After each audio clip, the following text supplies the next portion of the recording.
6 months of pregnancy ಅಂದ್ರೆ 23 weeks to 27 weeks ಒಳಗಡೆ. ಹಾಗಾದ್ರೆ ಬೇಬಿ ಶೇಪ್ ಏನು ಅಂದ್ರೆ ಕೋಕೋನಟ್ ಸೈಜ್ ಅಲ್ಲಿ ಬೇಬಿದು ಶೇಪ್ ಇರುತ್ತೆ. ಮತ್ತೆ ವೇಟ್ ಬಂದ್ಬಿಟ್ಟು 500 to 800 grams ಅಲ್ಲಿ ಇರುತ್ತೆ.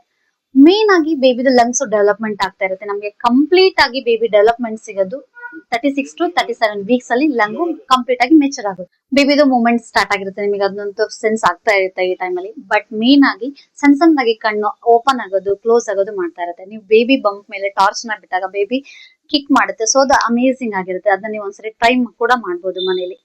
ಮೇನ್ ಆಗಿ ಎಮೋಷನಲ್ ಡೆವಲಪ್ಮೆಂಟ್ ಕಂಪ್ಲೀಟ್ ಆಗಿ ಈ ಟೈಮ್ ಅಲ್ಲಿ ಸ್ಟಾರ್ಟ್ ಆಗುತ್ತೆ. ಸೊ ಹಾಗಾಗಿ ನಿಮ್ದು ಮತ್ತೆ ನಿಮ್ಮ ಮಗುದು ಸ್ಟ್ರಾಂಗ್ ಆಗಿ ಎಮೋಷನಲ್ ಡೆವಲಪ್ಮೆಂಟ್ ಆಗ್ಬೇಕಂದ್ರೆ ಸ್ವಲ್ಪ ಆಕ್ಟಿವಿಟೀಸ್ ಗಳನ್ನ ನೀವು ಮನೇಲಿ ಮಾಡ್ಬೇಕು. ಯಾವ ತರ ಹ್ಯಾಂಡ್ ವರ್ಕ್ ಮಾಡೋದು, ಕಲರಿಂಗ್ ಮಾಡೋದು, ಸೈಮಲ್ಟೇನಿಯಸ್ ಆಗಿ ಬರೆಯೋದು ಎರಡು ಕೈಯಲ್ಲಿ. ಸೊ ಈ ತರ ಆಕ್ಟಿವಿಟೀಸ್ ಗಳನ್ನ ನೀವು ಮನೇಲಿ ಸ್ಟಾರ್ಟ್ ಮಾಡ್ಕೋಬೇಕು.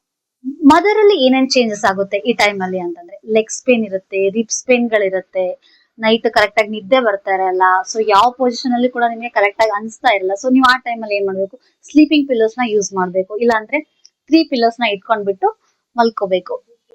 ಬೇಬಿದು ಬಂಪ್ ಕೂಡ ನಿಮಗೆ ಸ್ಟಾರ್ಟ್ ಆಗಿರುತ್ತೆ, ಕಾಣಿಸುತ್ತೆ. ಮತ್ತೆ ನಿಮ್ಮ ಡಾಕ್ಟರ್ಸ್ ಕೊಟ್ಟಿರೋ ಮೆಡಿಕೇಶನ್ ಗಳನ್ನ ಕರೆಕ್ಟ್ ಆಗಿ ತಗೋಬೇಕು, ಕಂಪಲ್ಸರಿ ಆಗಿ ತಗೋಬೇಕು. ಈ ವಿಡಿಯೋ ನಿಮ್ಗೆ ಯೂಸ್ಫುಲ್ ಆಗಿದ್ರೆ ಎಲ್ಲಾ ತಾಯಂದ್ರಿಗೂ ಶೇರ್ ಮಾಡಿ. ಇನ್ನು ಹೆಚ್ಚಿನ ಇನ್ಫಾರ್ಮೇಶನ್ ಬೇಕಿದ್ರೆ ಖಂಡಿತವಾಗ್ಲೂ ನನ್ನ ಫಾಲೋ ಮಾಡಬಹುದು. ನಿಮ್ಗೆ ಯಾವ್ದಾರ ವಿಡಿಯೋ ಬೇಕಂದ್ರೆ ನನಗೆ ಕಮೆಂಟ್ ಮಾಡಿ, ನಾನು ಆ ವಿಡಿಯೋ ಮಾಡಿ ನಿಮ್ಗೆ ಅಪ್ಲೋಡ್ ಮಾಡ್ತೀನಿ. Thank you.